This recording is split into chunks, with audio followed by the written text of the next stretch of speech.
Assalamualaikum warahmatullahi wabarakatuh. Perkenalkan, nama saya Haizul Baril Ulum, mahasiswa Universitas PDIK Jakarta, semester 6, Fakultas Tarbiyah, Prodi PAI. Di sini saya akan mempresentasikan tentang memahami Al-Quran, tajwid, tahfidz, terjemah, dan juga tafsir. Bagaimana membacanya dengan benar? Membaca yang dimaksud adalah membaca Al-Quranul Karim, yakni dengan menggunakan tajwid, dan juga menghafal. Di sini bukan hanya memahami Al-Quran dengan cara membaca, tetapi juga ada yang namanya tahfidz, yakni adalah membaca, dan juga memahami makna literal, yakni disebut terjemahan, dan juga menggali konteks serta hikmah yang disebut dengan tafsir. Mengapa penting mempelajari Al-Quran secara mendalam? Yang pertama adalah Al-Quran sebagai pedoman hidup. Al-Quran memberi petunjuk moral, hukum, dan spiritual untuk keseharian. Dan juga keutamaan ibadah, memahami dan mengamalkan ayat meningkatkan kualitas ibadah dan zikir. Perlindungan akhlak, yakni pembelajaran mendalam membantu membentuk karakter dan etika. Yang pertama adalah ilmu tajwid, yakni ilmu yang membahas tentang tata cara membaca Al-Quranul Karim dengan benar dan indah. Itu dinamakan apa? Tajwid. Definisi singkat, tajwid adalah aturan pelafalan huruf, sifatul huruf, dan panjang pendeknya bacaan. Nah, ada juga komponen utama. Yang pertama adalah makhraj, tempat keluarnya huruf, sifatul huruf, dan hukum nun sukun atau tak marbutoh. Nah, tujuannya apa sih? Tujuannya adalah menjaga makna, memperindah bacaan, dan menghormati teks suci. Kita lanjut dengan hukum dan manfaat mempelajari ilmu tajwid. Apa sih manfaat hukum mempelajari ilmu tajwid itu? Yang pertama adalah tentang hukum.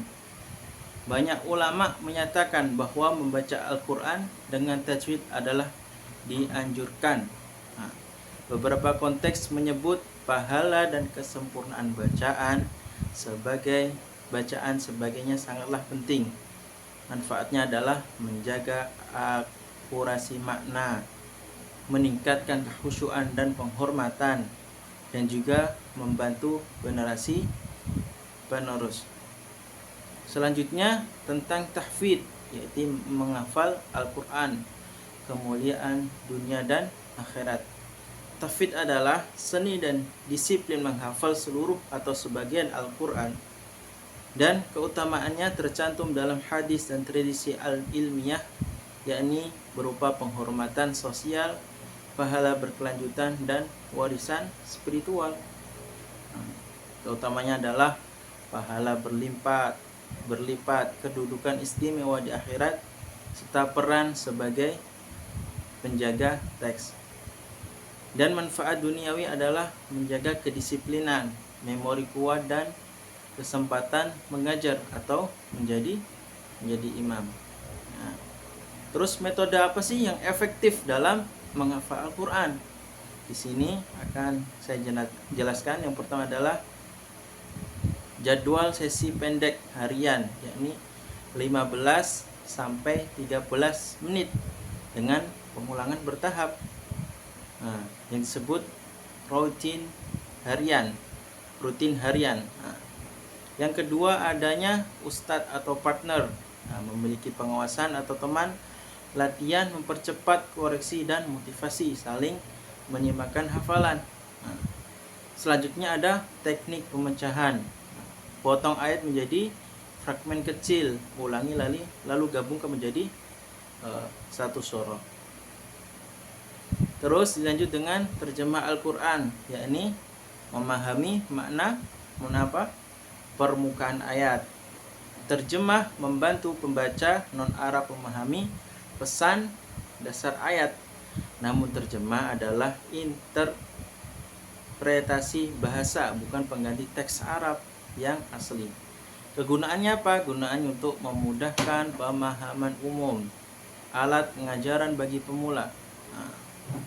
Terus batasan dan pentingnya mempelajari terjemah Al-Quran. Nah ini batasannya, terjemah tidak selalu menangkap struktur gramatikal, permainan kata atau implikasi hukum.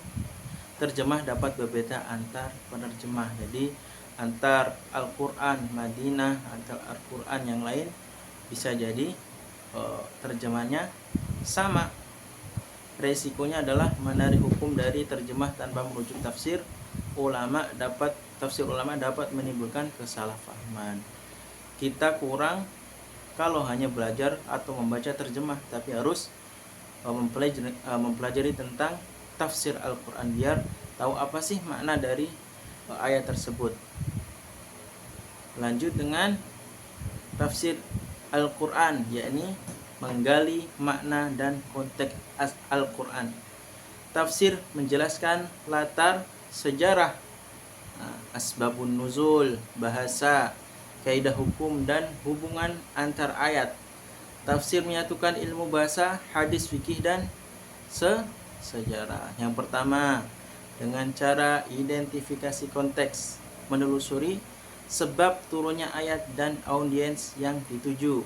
Yang kedua, ada analisis bahasa, memahami struktur, kata kunci dan gaya sastra Arab.